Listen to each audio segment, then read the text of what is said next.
Marcus Thornfield's shoes clicked against the sterile hospital floor, the same Italian leather shoes that had walked him into boardrooms where billion-dollar deals were made with a single signature.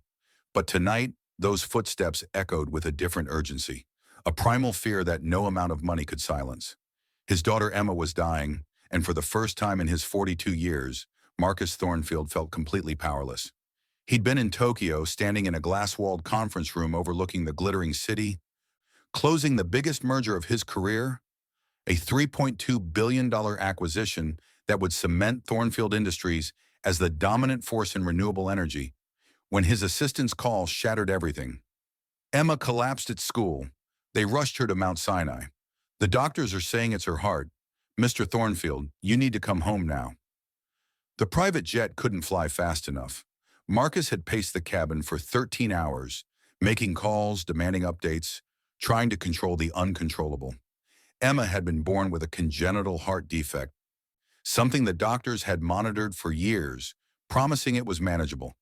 But at 9 years old, her heart was giving up.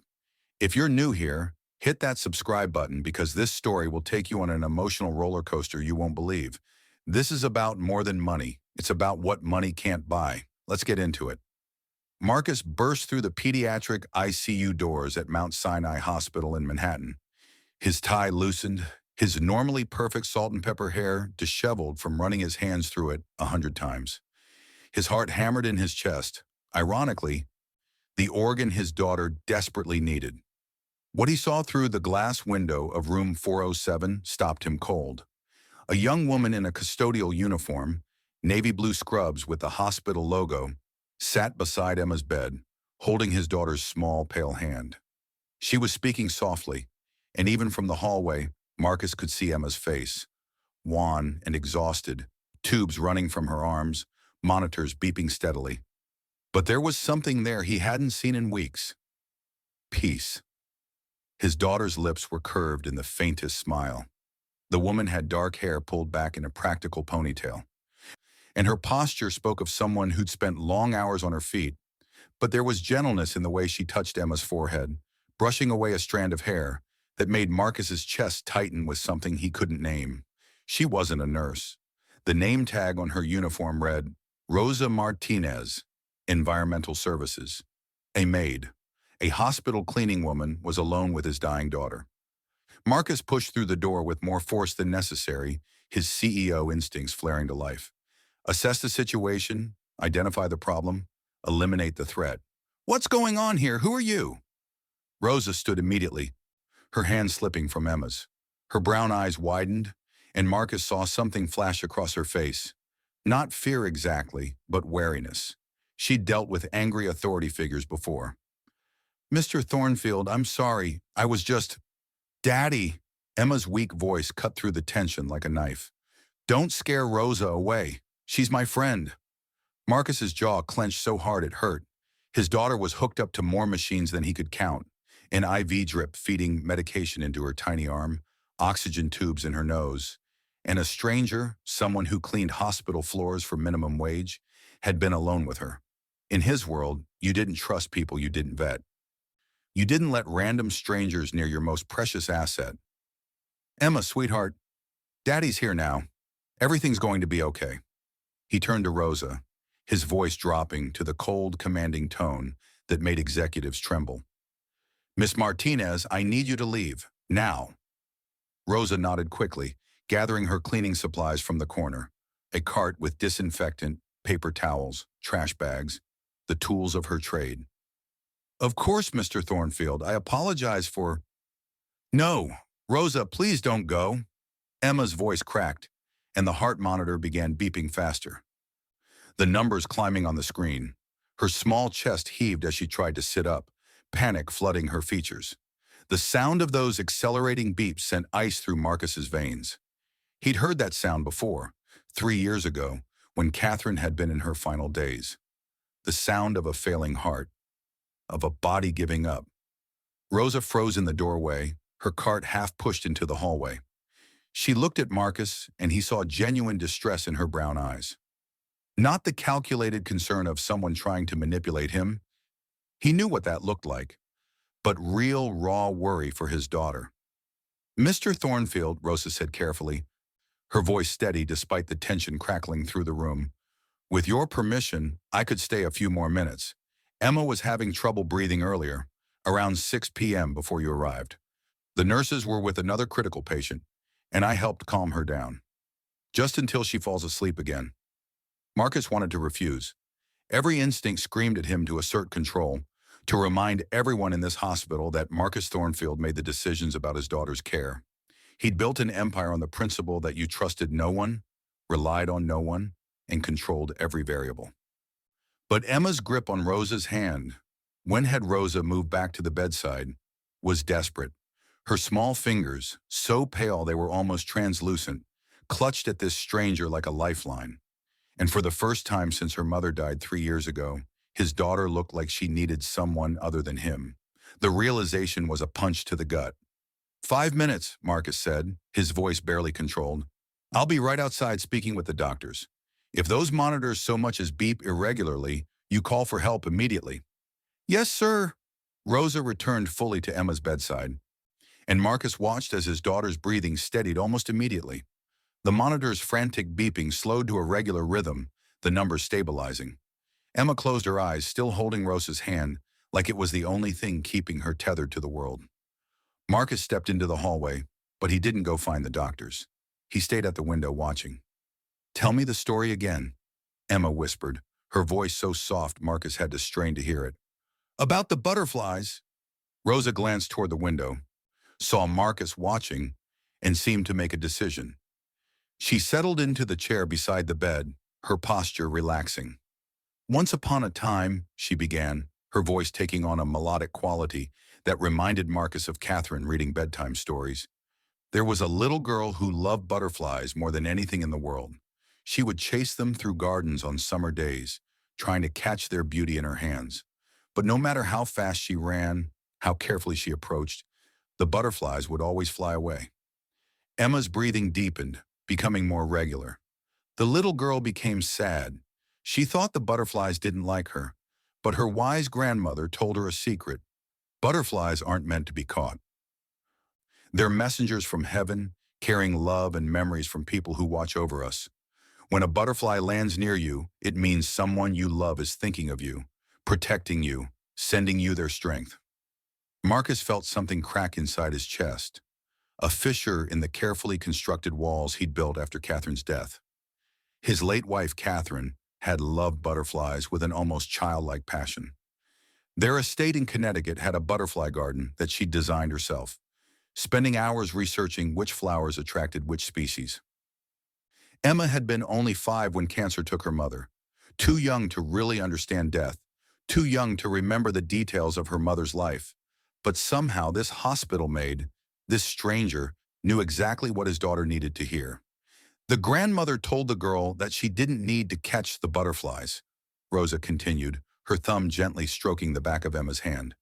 She just needed to be still, to be patient, to be open to love. And when she stopped chasing, stopped trying to control them, the butterflies began to land on her shoulders, in her hair, on her hands. Because butterflies are drawn to calm, to peace, to unconditional love. Emma's eyes were fully closed now. Her features relaxed in a way Marcus hadn't seen since before her collapse. She looked young again, innocent, like the little girl who used to crawl into his lap and demand stories about princesses and dragons. And the little girl learned, Rosa finished softly, that the people we love never truly leave us. They transform, like butterflies, into something beautiful that can fly wherever we need them most. Emma was asleep, her breathing deep and even. Rosa gently laid Emma's hand on the white hospital blanket, adjusted the covers, and checked the monitors with the efficiency of someone who'd done this before. Then she stood, collecting her cleaning supplies without making a sound, and moved toward the door. Marcus stepped into her path before she could leave. How did you know about the butterflies? His voice came out rougher than he intended, emotion lurking beneath the words. How did you know that my wife... I didn't know anything about your wife, Mr. Thornfield.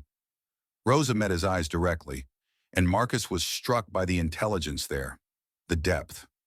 This wasn't just some uneducated cleaning woman. There was something more. Emma told me she missed her mother, that she didn't remember much about her. I shared a story my grandmother told me when my own mother died. I lost her when I was 7. The simple statement carried years of pain, but Rosa's voice didn't waver. Her gaze was unflinching, honest in a way Marcus rarely encountered in his world of calculated corporate interactions. The butterfly story, Rosa continued, is one my abuela Elena told me every night for a year after my mother passed. It helped me believe that death wasn't the end, that love could transcend everything. I thought maybe it would help Emma too. Something in Marcus's chest loosened slightly. He'd been so consumed by business, by trying to provide everything Emma needed materially. The best doctors, the best hospital, the best everything money could buy, that he'd forgotten to ask what she needed emotionally. He'd forgotten that sometimes the most valuable things couldn't be purchased with his platinum credit card. "I'm sorry for your loss," Marcus said stiffly, the words feeling inadequate. "How old are you now?" 26. She lost her mother 19 years ago and still carried that pain. Marcus wondered if Emma would carry Catherine's absence for the rest of her life too. "And you work here? In environmental services?" "Yes, sir. 3 years now. It's honest work, and it pays the bills." There was a hint of defiance in her tone, as if she expected him to look down on her profession. Marcus should have felt superior. He ran a company worth billions, employed thousands, influenced policy at the highest levels. But standing in this hospital hallway, watching his daughter sleep peacefully for the first time in days because of this woman, he felt oddly humbled. "Thank you," he said simply, "for helping Emma. I appreciate it." Rosa nodded, seeming surprised by the genuine gratitude. "She's a beautiful soul, Mr. Thornfield. You're lucky to have her. I hope the doctors find her a heart soon." She left before Marcus could respond, her cleaning cart squeaking slightly as she pushed it down the hallway. Marcus returned to Emma's room and sat in the chair Rosa had occupied, the vinyl still warm. He took his daughter's hand, so small, so fragile, and made a promise. "I'm going to save you, sweetheart, whatever it takes." But as the night wore on and Marcus made call after call to specialists, donors, anyone who might help, he slowly realized that some things were beyond even his control. Over the next 3 days, Marcus practically lived at the hospital. He checked into the Four Seasons across the street, showering and changing clothes only when absolutely necessary. The doctors were brutally clear. Emma needed a heart transplant, and her position on the UNOS waiting list wasn't promising. She was type AB negative, a rare blood type. The chances of finding a compatible donor in time were slim.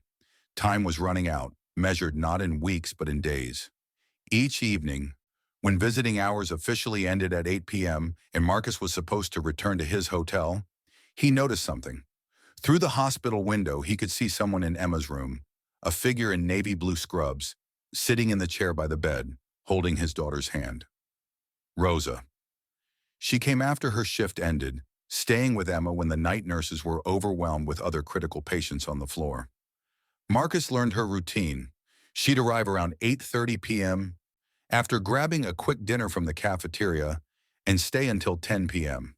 She'd read stories from books she brought from home, worn paperbacks with cracked spines, clearly read many times. She'd help Emma eat the dinner that often went cold because Emma was too tired or too nauseous. And most importantly, she made his daughter laugh.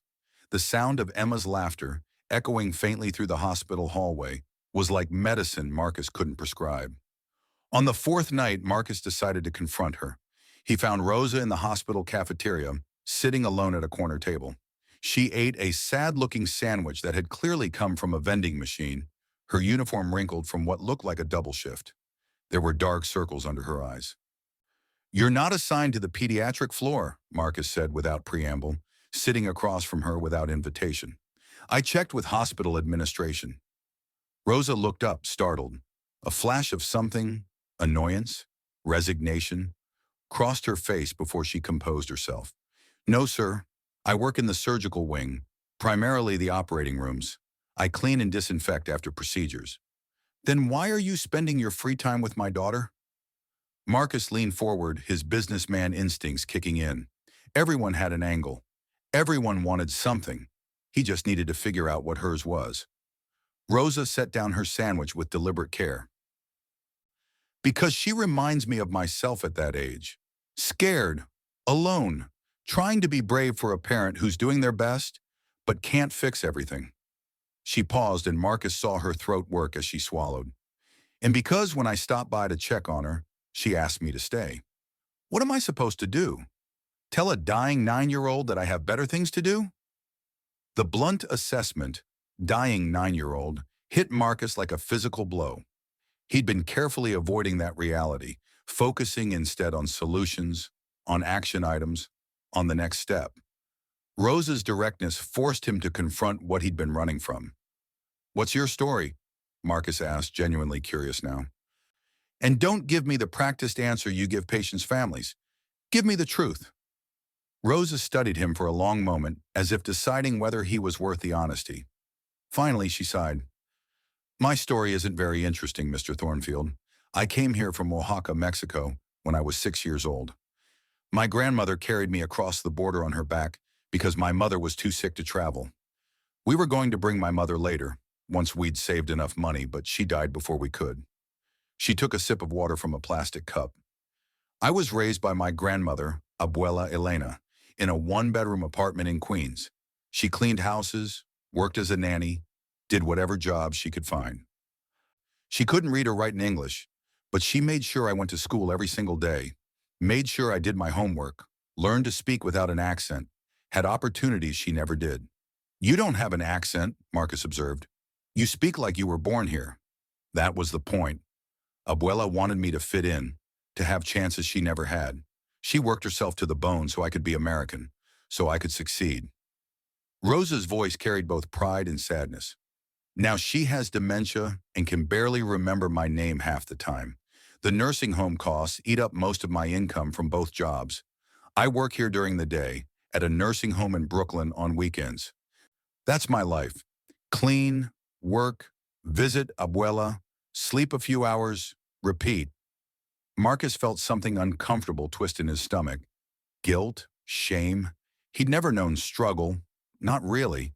He'd been born Marcus Andrew Thornfield III, heir to a real estate fortune his grandfather had built. He'd attended Phillips Exeter Academy, then Harvard for undergrad and MBA. His father had handed him the keys to Thornfield Industries on his 30th birthday, and Marcus had multiplied its worth tenfold through strategic investments and calculated risks.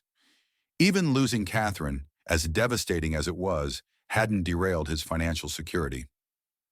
He'd had the best oncologists, tried every experimental treatment, spent millions trying to save her. It hadn't worked, but at least he'd tried everything money could buy. Rosa had probably never had that luxury. "You're not married, no children?" Marcus asked. Rosa's laugh was bitter. "No time for that kind of life, Mr. Thornfield. And honestly, after watching my grandmother work herself to death for me, after seeing how hard life can be for people without safety nets, I couldn't imagine bringing a child into that world. What would I give them? Poverty? Struggle? The same cycle?" "You'd give them love," Marcus said quietly. "That's what Emma tells me about you, that you make her feel loved." Rosa's eyes glistened. "Emma deserves all the love in the world. She's smart, kind, funny, creative. She told me she wants to be an artist when she grows up, that she loves painting butterflies. She showed me pictures on her phone from before she got sick.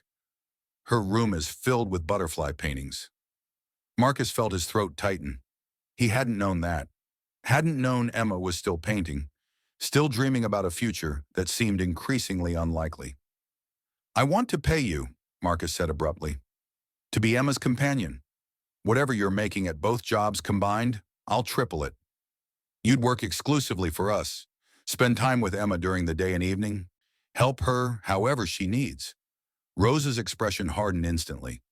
"Your daughter isn't a job, Mr. Thornfield, and I don't spend time with her because I'm expecting payment. I do it because I care about her." Everyone wants something. Marcus couldn't keep the cynicism from his voice. In his experience, altruism was a myth.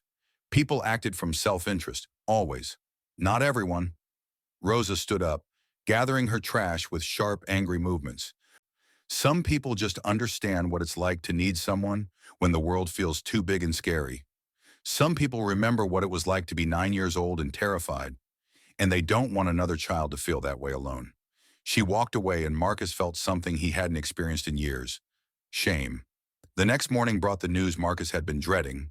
Dr. Peterson, Emma's cardiologist, a thin man with kind eyes and terrible bedside manner, delivered it with clinical precision. Her heart is deteriorating faster than we anticipated. The right ventricle is failing, which is putting stress on the left. If we don't find a donor within the next 2 weeks, we're looking at palliative care to keep her comfortable. Palliative care. The euphemism for, we're going to let her die as peacefully as possible. No, Marcus said flatly. That's not acceptable. What about artificial hearts? Mechanical pumps? I'll pay whatever it costs. Dr. Peterson shook his head. Emma's too small for most mechanical options, and her body is too weak for the surgery required. Mr. Thornfield, I understand this is difficult. Difficult? Marcus's voice rose. Difficult is a bad quarter. Difficult is a failed merger. My daughter dying is not difficult, doctor. It's catastrophic. And I don't accept catastrophes. There has to be another option. There isn't. Dr. Peterson's bluntness was almost cruel. I'm sorry. We're doing everything we can to find a donor, but we can't manufacture hearts. We can't prioritize Emma over other children who are equally critical. All we can do is wait and hope. Marcus spent the next hour in his hotel room, making calls to every contact in his vast network. He offered bribes, massive donations to organ procurement organizations, new wings added to hospitals, funding for research. He pulled strings with politicians, threatening to withdraw campaign contributions unless they intervened. He even contacted a lawyer about the possibility of black market organs, though he knew it was both illegal and unlikely. But organ transplants didn't work that way. Money couldn't move Emma up the list ahead of other dying children. There were rules, ethics, fairness doctrines designed to prevent exactly what Marcus was trying to do. For the first time in his adult life, Marcus Thornfield couldn't buy his way out of a problem. He returned to the hospital in the early afternoon, defeated and exhausted.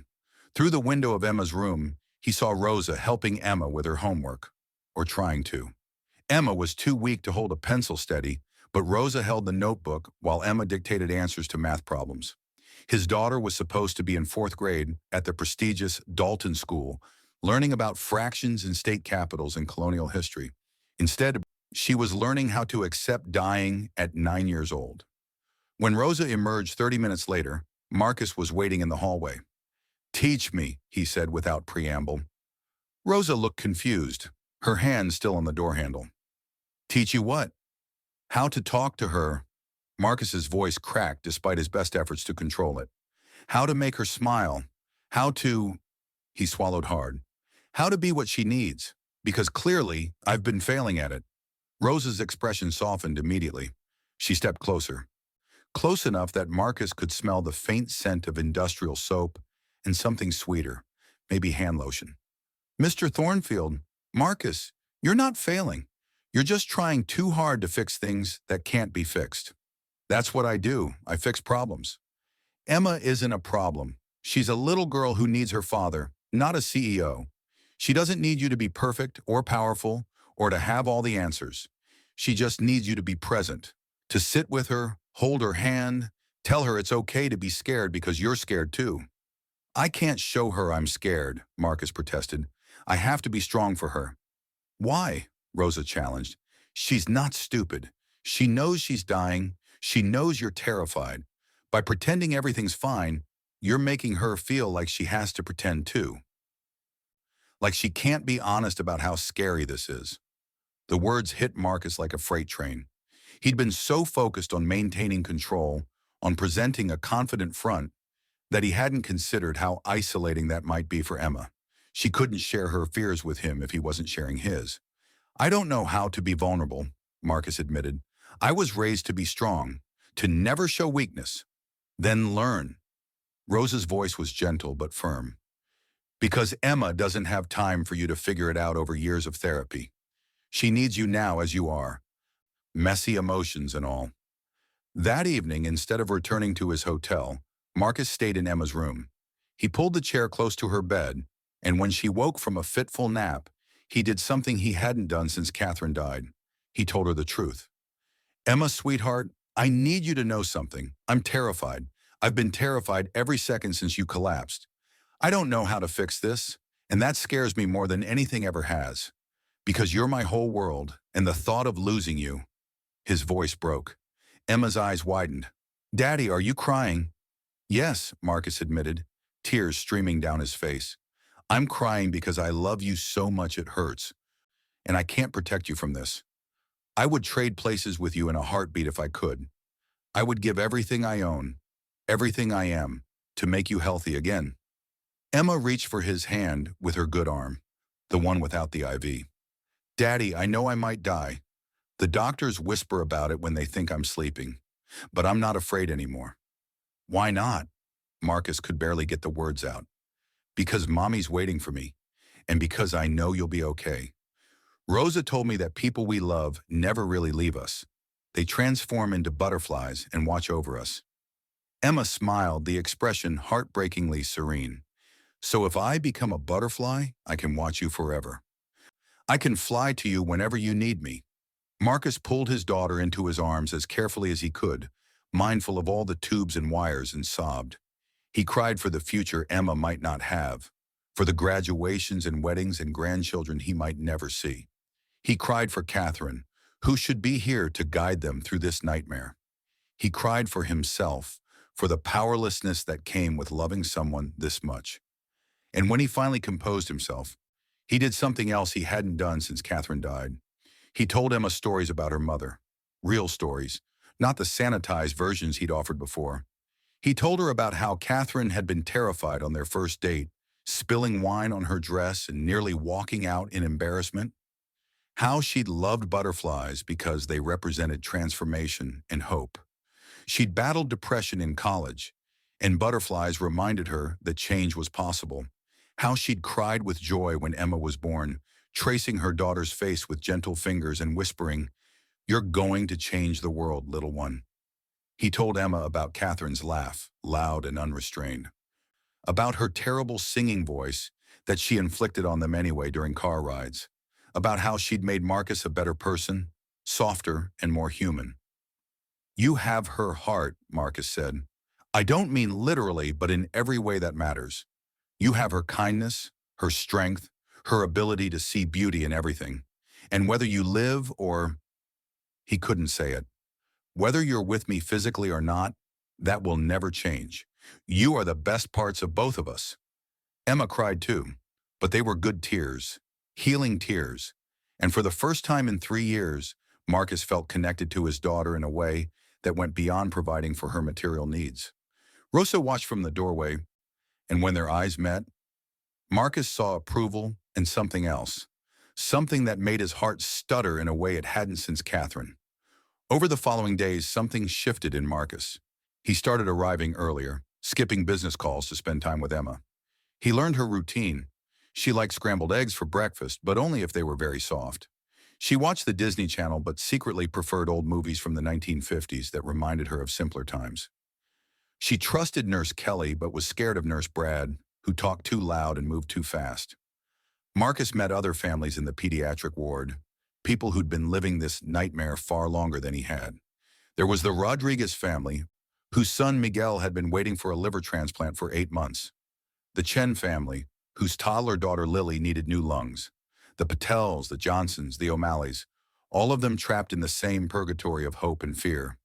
They didn't see Marcus as a billionaire. They saw him as another desperate parent, and that was oddly comforting. And he got to know Rosa. She worked 7 a.m. to 3 p.m. at Mount Sinai, then took the subway to Brooklyn for the evening shift at Maple Grove Nursing Home. In between, she visited her grandmother at that same nursing home, bringing her medication, making sure she ate, sometimes just sitting with her, even when Elena didn't recognize her own granddaughter. She called me Mercedes yesterday, Rosa told Marcus one evening, as they sat together in the hospital cafeteria, both too exhausted to eat much. That's my mother's name. For a moment, I think she thought I was her daughter, back from the dead. I didn't correct her. That must be hard, Marcus said. It's harder when she does remember me, when she apologizes for being a burden, for costing so much money, for not dying quickly.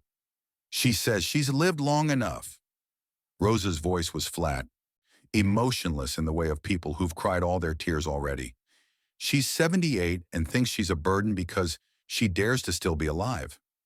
Marcus thought about his own mortality, about legacy. He'd built an empire, but what did it matter if Emma didn't survive to inherit it? What was the point of wealth if it couldn't save the people you loved? When's the last time you did something just for you? Marcus asked suddenly. Rosa laughed, but there was no humor in it. I don't remember. High school, maybe? I took a pottery class once. I was terrible at it. That's not sustainable. Neither is a dying daughter. But here you are, sustaining it. Her words weren't cruel, just brutally honest. Rosa had a way of cutting through bullshit that Marcus both appreciated and found unsettling. He realized they were more alike than he'd thought. Both of them were drowning, just in different oceans. His was made of money and power and the illusion of control. Hers was made of poverty and responsibility and the reality that life didn't care how hard you worked. Tell me about your grandmother, Marcus said. What was she like before the dementia? Rosa's face transformed, lighting up in a way that made her beautiful. Abuela Elena is the strongest person I've ever known. She crossed the border alone with me on her back. I was 6, weighed maybe 40 pounds, but she carried me for miles through the desert. She worked 3 jobs to keep us fed, slept maybe 4 hours a night. She taught herself English by watching soap operas and reading the newspaper. Rosa pulled out her phone, showing Marcus a photo. A small woman with steel gray hair and a face carved by years of hardship smiled at the camera, her arm around a younger Rosa. She used to tell me that America was a place where hard work mattered more than where you were born. That if I studied, if I tried, I could be anything I wanted. What did you want to be? Marcus asked. The question seemed to surprise Rosa. She was quiet for a long moment, staring at the photo. I wanted to be a nurse. Started taking classes at Queens Community College 5 years ago. I was going to get my RN, maybe eventually become a nurse practitioner. I like the idea of helping people, of actually making a difference instead of just cleaning up after others. What happened? Abuela got sick. The dementia started slowly, forgetting names, losing track of time. But it progressed fast. Within a year, she couldn't be left alone. The nursing home costs eat up most of my income, so I had to drop out of school and pick up the second job. Rosa shrugged, but Marcus could see the pain behind the casual gesture. Dreams are luxuries for people with safety nets. I never had that. Marcus made a decision in that moment. How much? What? How much for your grandmother's care? For you to finish school? For you to actually have a life? Give me a number. Rosa stood up abruptly, her chair scraping loudly against the tile floor. Several people in the cafeteria looked over. I told you, I don't want your money. It's not charity, it's... Marcus struggled to find the right words, words that wouldn't insult her pride. It's payment for what you've given Emma, for what you've given me. You've shown me how to be her father again, how to be present. That's worth more than any business deal I've ever made.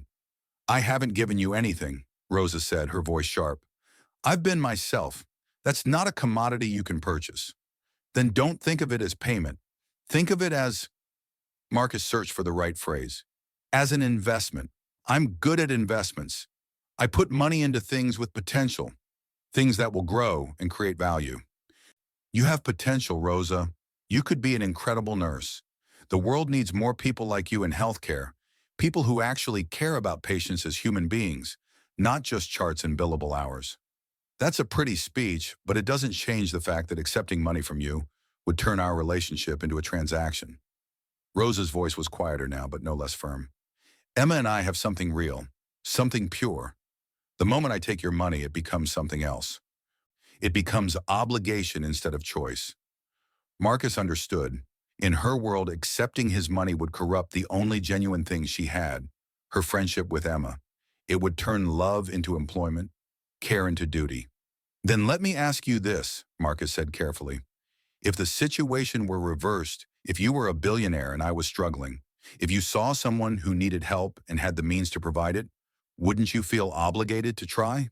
Wouldn't it feel wrong to have resources and not share them? Rosa sat back down slowly. That's manipulative.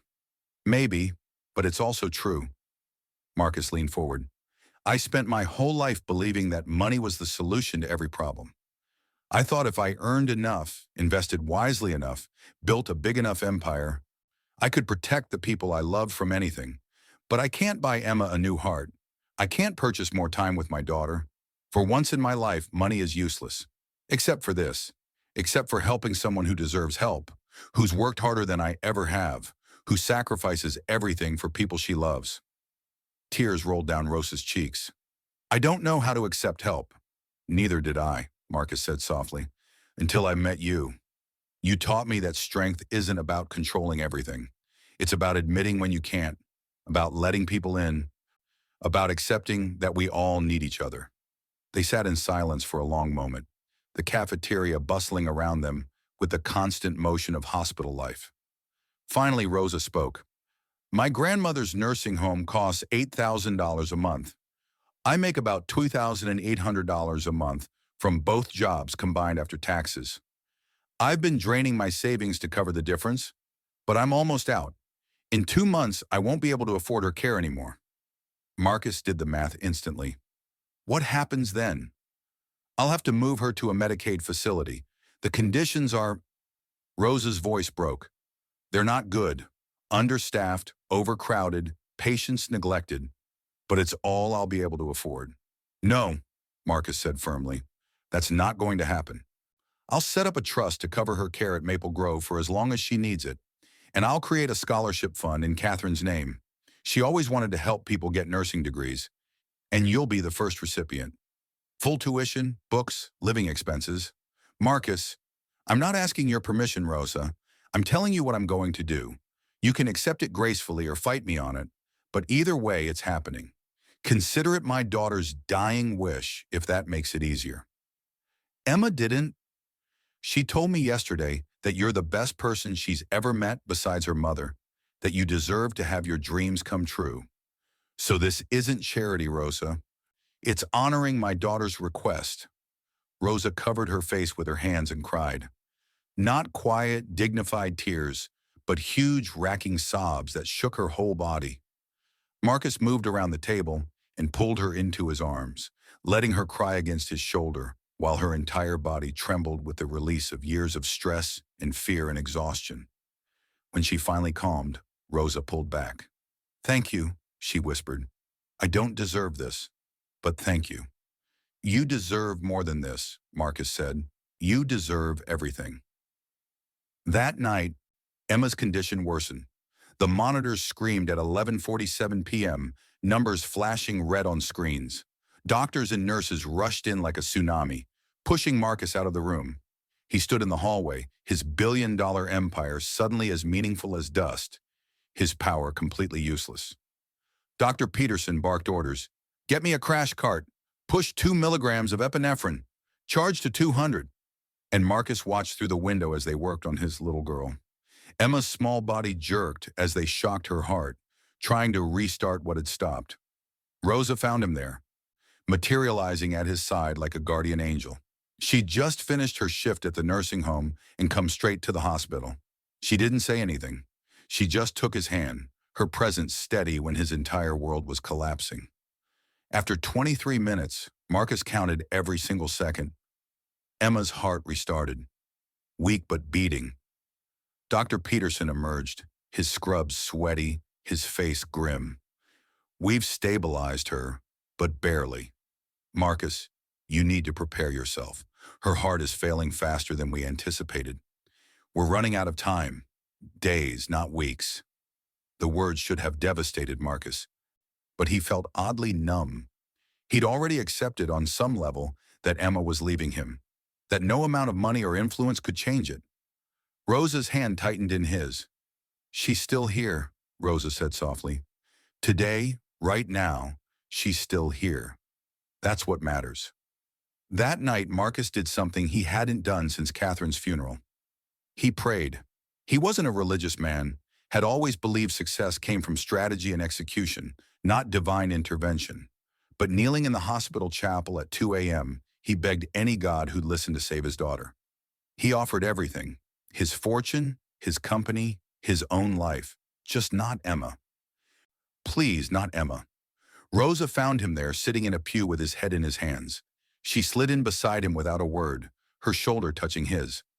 "When my mother died," Rosa said eventually, her voice barely above a whisper, "I was so angry at God. I couldn't understand why he'd take her, why he'd leave me alone in a country where I didn't speak the language, where everything was foreign and scary. My grandmother told me something that I hated at the time but have come to understand. She said that God doesn't always answer our prayers the way we want, but he always answers them in the way we need." "I need Emma to live," Marcus said hoarsely. "I know, but maybe God's answer isn't about Emma living or dying. Maybe it's about you learning to truly live, regardless of the outcome. About being present in every moment, about loving without reservation, about being the father Emma needs until the very end. Whether that end comes tomorrow or in 50 years. Marcus looked at Rosa through tears. "How can you say that? How can you be so calm about this?" "Because I've already lost everything once, and I survived, and I found beauty in the world anyway." Rosa took his hand, her fingers warm and alive. "Emma is teaching you that right now. She's teaching you to be present, to be vulnerable, to love fully even when you know love can be taken away. That's not nothing, Marcus. That's everything."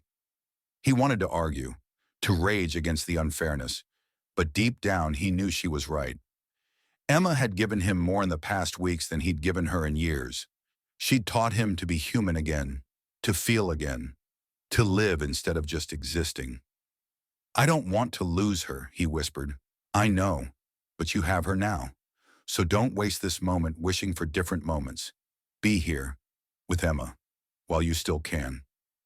They sat together in that chapel until dawn, Marcus's head on Rosa's shoulder, her arms around him. For the first time since Catherine died, Marcus felt like he wasn't carrying his pain alone. The next morning brought what Marcus had stopped believing in, a miracle. Dr. Peterson ran into Emma's room at 6:23 a.m., breathless and actually smiling. "We have a heart, a match. The donor is being prepped in Boston right now.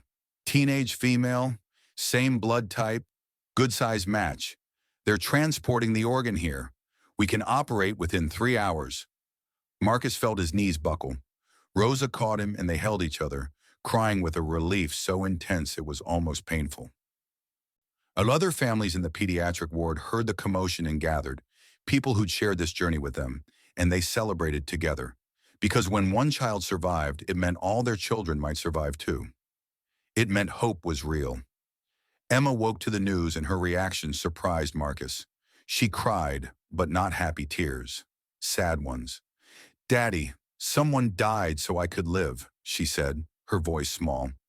"Someone's parents lost their baby so you wouldn't lose me. That's not fair." Marcus hadn't thought about it that way, too consumed by gratitude to consider the cost. But Emma, with her mother's heart for empathy, understood immediately what this gift meant. "You're right," Marcus said, sitting on her bed and holding her carefully.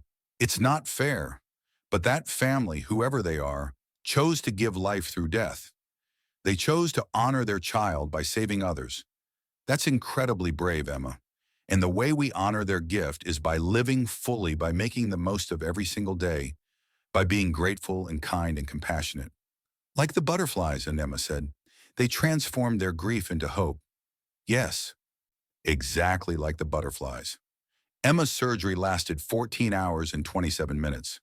Marcus paced the surgical waiting room with Rosa beside him the entire time, her presence the only thing keeping him tethered to sanity. Other families came and went, their own dramas playing out, but Marcus only saw Rosa's steady presence, her unwavering faith. When Dr. Peterson finally emerged at 10:51 p.m., his scrubs stained with blood, his face exhausted but bearing the first genuine smile Marcus had ever seen from him, Marcus knew. She made it.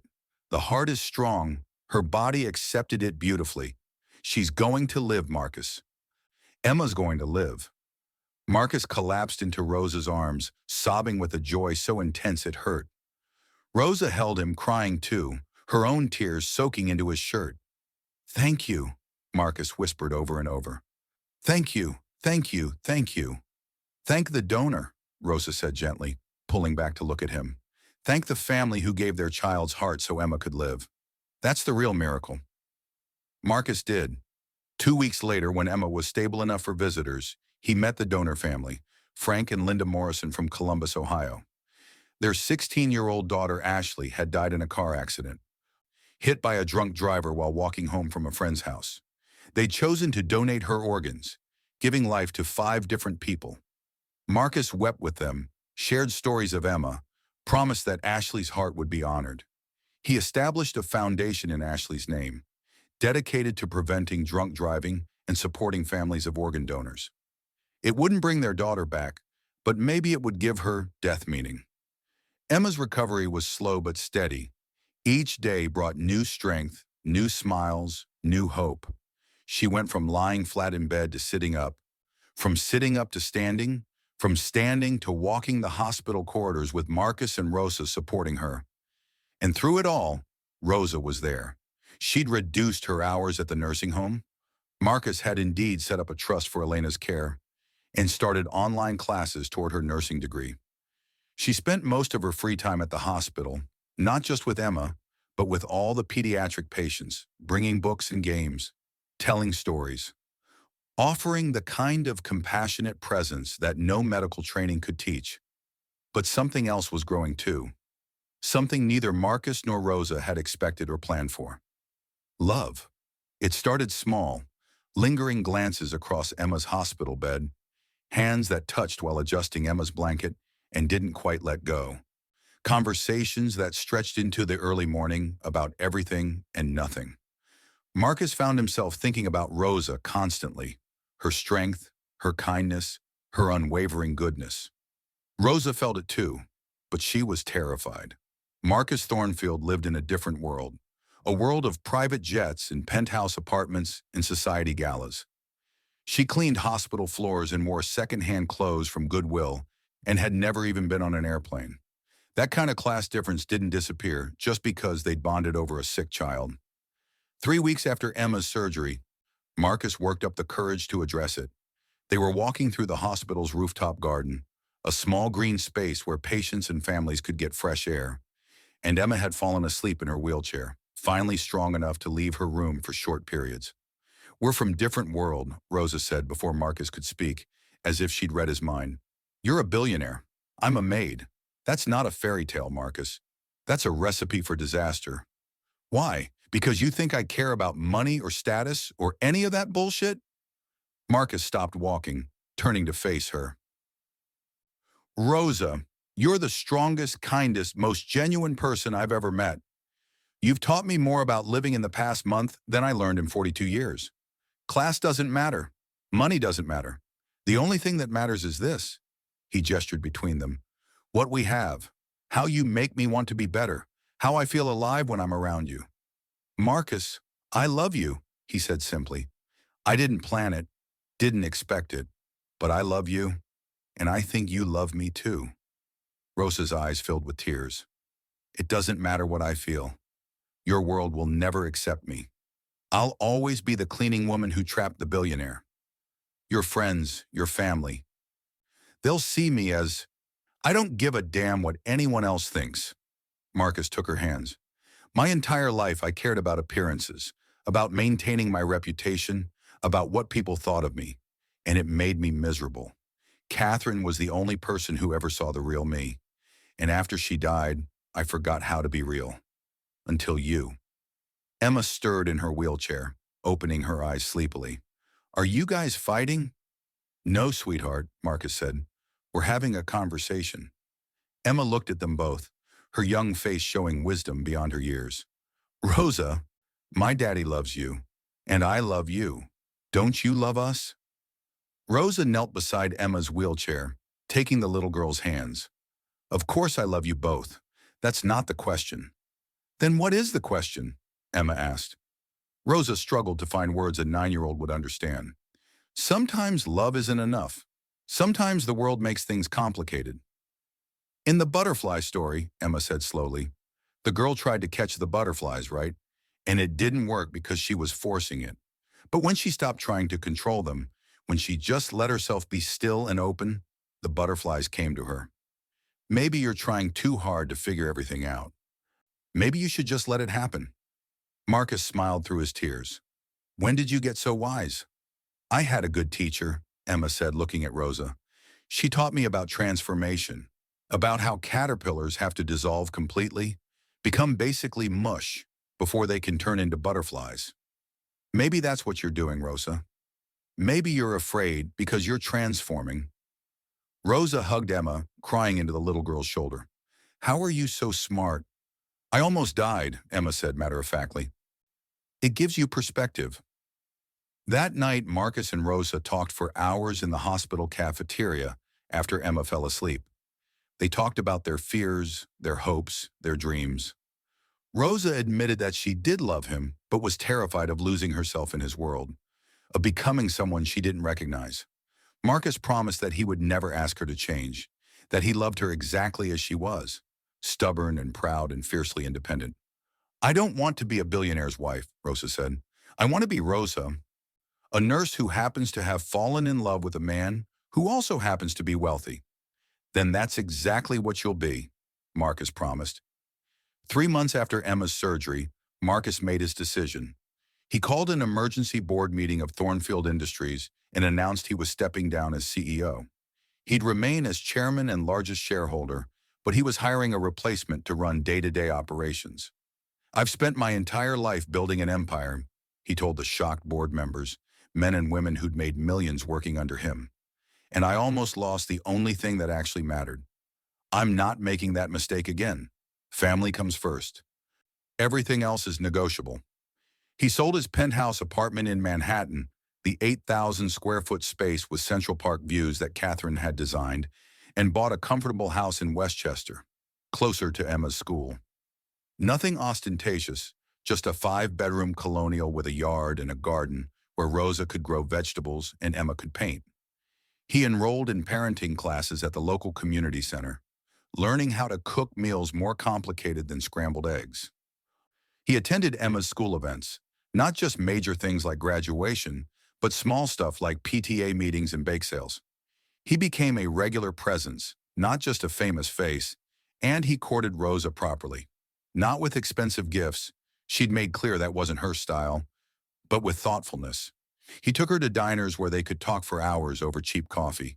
He helped her study for nursing school exams, quizzing her on anatomy while Emma painted butterflies at the kitchen table. He met her friends from the hospital, people who'd known Rosa for years and were initially suspicious of his intentions. Most importantly, he met Abuela Elena. The visit to Maple Grove Nursing Home was terrifying in a way that boardroom negotiations never were. Elena sat in a chair by the window, her silver hair perfectly styled, her hands folded in her lap. Sometimes she was lucid, Rosa had warned him. Sometimes she thought it was 1987 and her daughter was still alive. Abuela, Rosa said gently, holding her grandmother's hand. This is Marcus. He's important to me. Elena studied Marcus with sharp eyes that seemed to see right through him. You're rich, she said in heavily accented English. Yes, ma'am, Marcus admitted. You think you can buy my Rosa? No, ma'am. I think she's priceless. Elena smiled slowly. Good answer. But I know rich men. I clean their houses. They think people like us are invisible. Are we invisible to you? Marcus met her gaze directly. Rosa is the most visible person in any room I'm in. She's taught me more about strength and compassion in 3 months than I learned in 42 years. I don't see her as someone who cleans. I see her as someone who heals, who saves, who transforms lives just by being herself. Elena studied him for a long moment, then reached out and gripped his hand with surprising strength. You hurt my Rosa, and I'll haunt you. I may not remember things now, but I'll remember that promise even after I'm dead. I won't hurt her, Marcus said. I promise you that. Elena nodded, satisfied. Then her expression changed, became confused. Mercedes, is that you, mija? Rosa's eyes filled with tears. No, abuela. It's Rosa, your granddaughter. Rosa. Elena's face brightened. My little Rosa, You grew up so beautiful. Your mama would be so proud.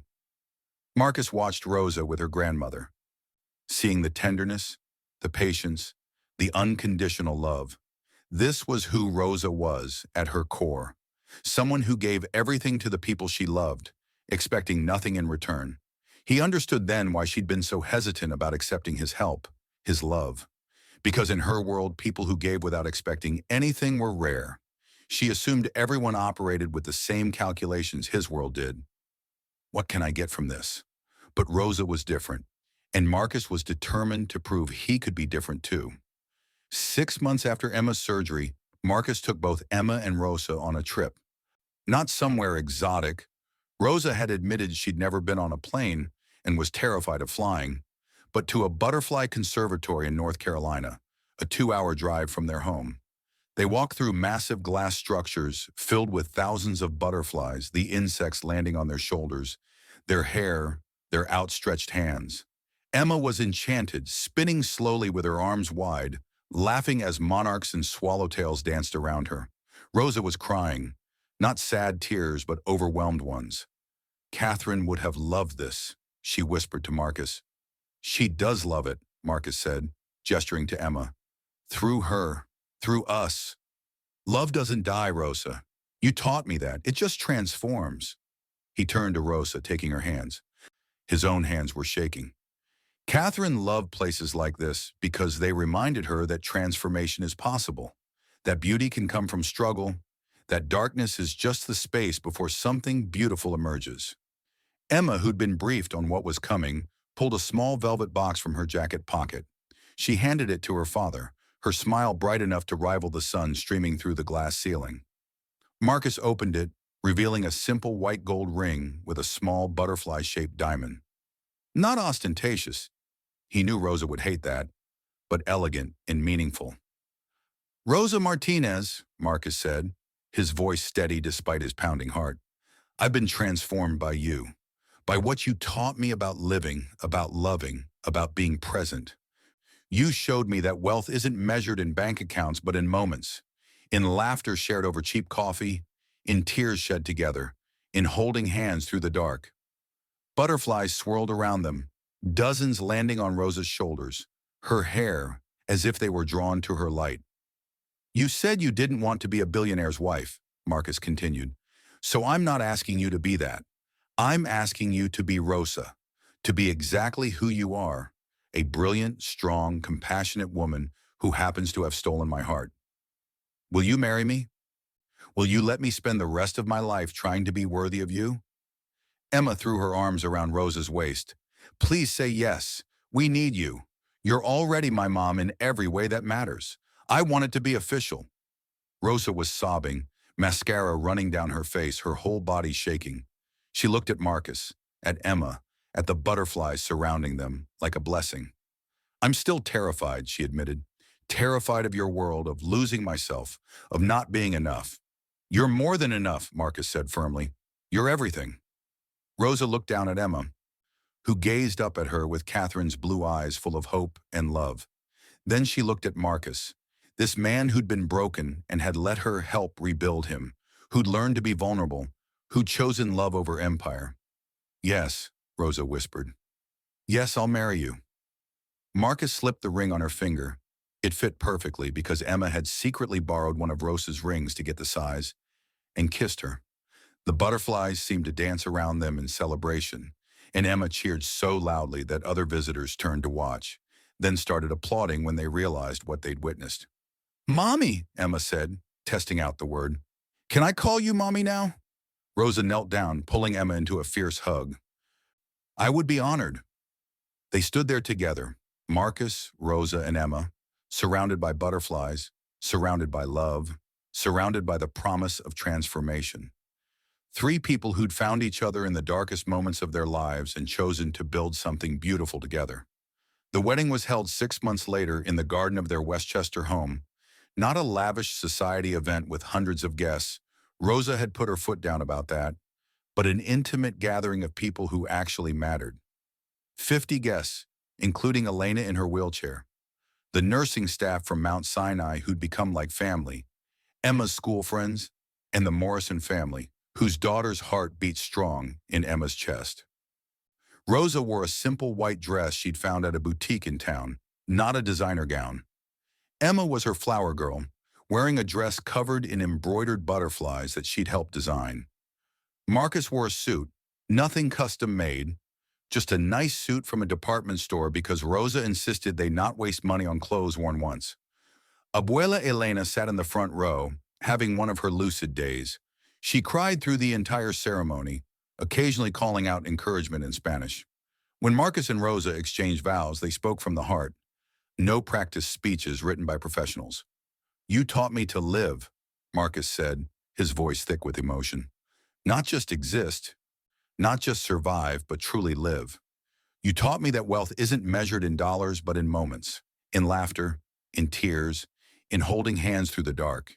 You taught me that being vulnerable isn't weakness. It's the bravest thing a person can do. I love you, Rosa. I will spend every day of my life trying to be the man you see when you look at me." Rosa's voice shook but held steady. "You taught me that I'm worthy, that my life matters, that I deserve to be loved, not just to love. You and Emma have given me a family, a home, a future I never let myself dream about because it seemed impossible. You've shown me that transformation is real, that butterflies exist, that love can transcend any barrier if you're brave enough to let it. I promise to honor that gift every single day."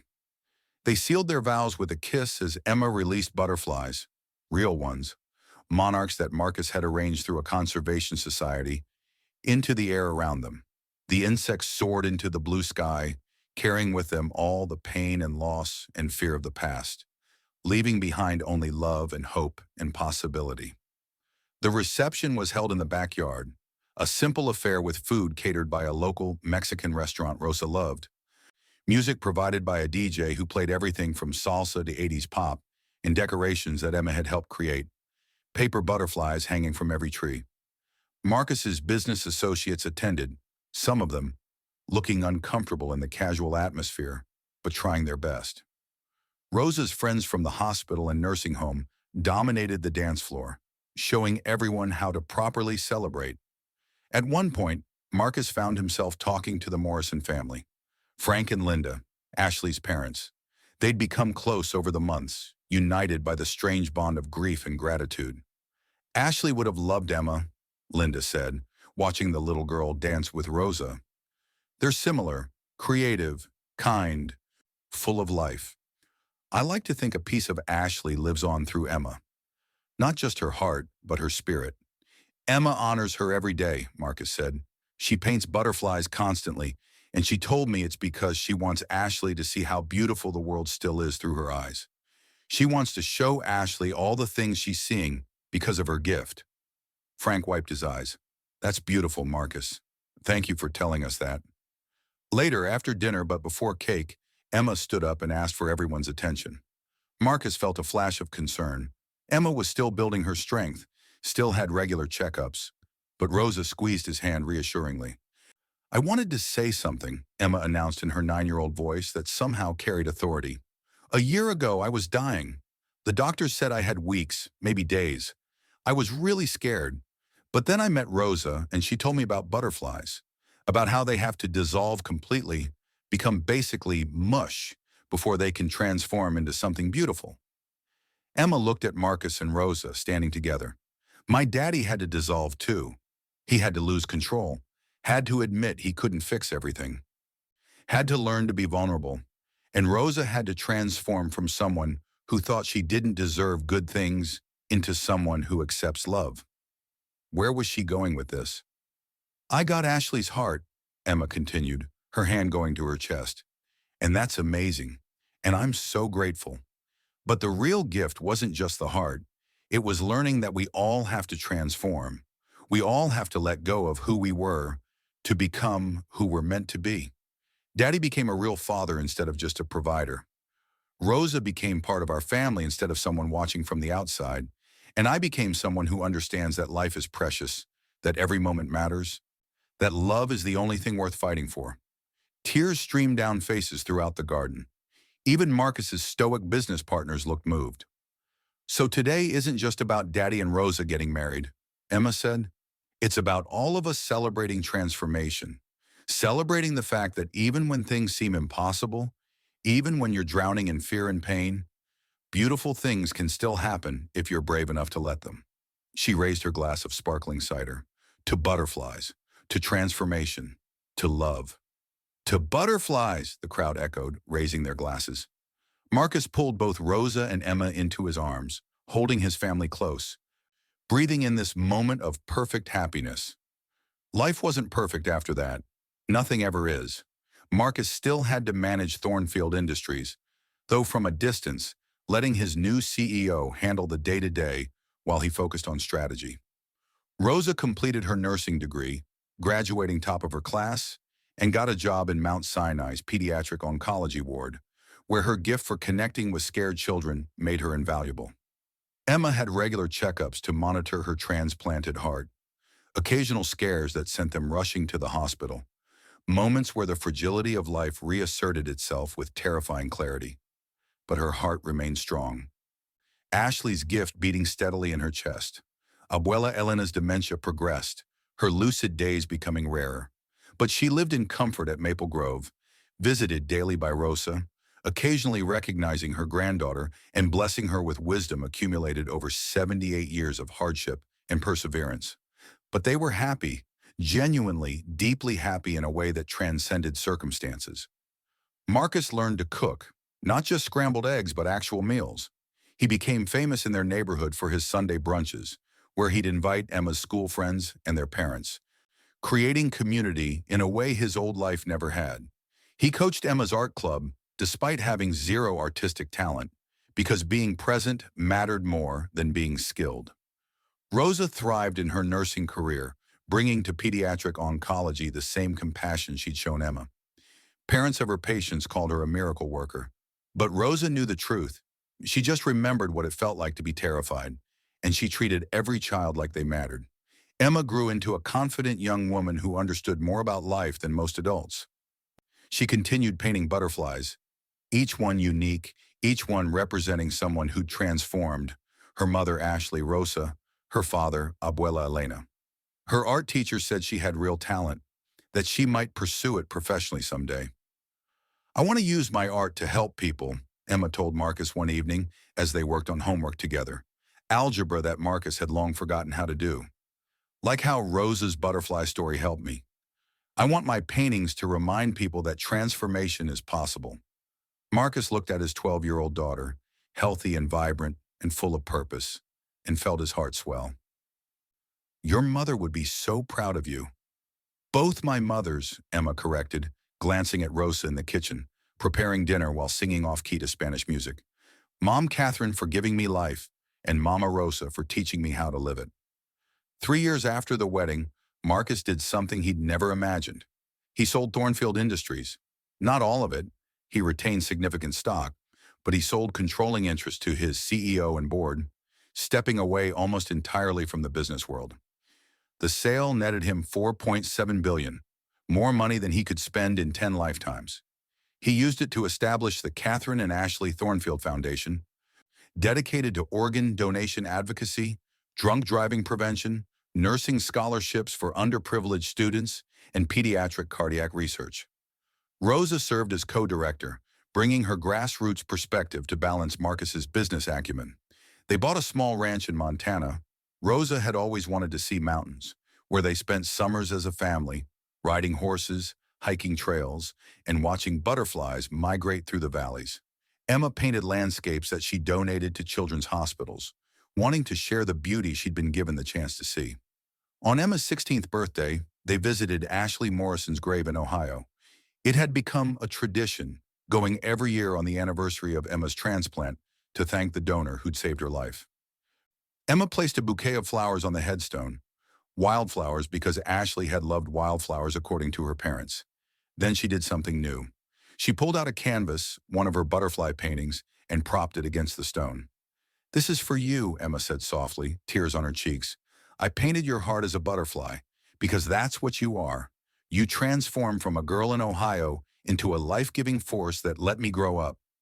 Your heart has been with me through first days of school, soccer games, family vacations, fights with my parents, learning to drive, first crushes. You've been there for all of it, Ashley, and I want you to know that I've tried to live a life worthy of your gift. Marcus and Rosa stood back, giving Emma space for this private moment with her donor. Rosa leaned into Marcus's side, his arm around her waist, both of them crying. We did okay, Marcus whispered. Didn't we? We did more than okay, Rosa said. We transformed, all of us, just like the butterflies. That evening, as they drove back home through the Ohio countryside, Emma fell asleep in the back seat, her head resting against the window.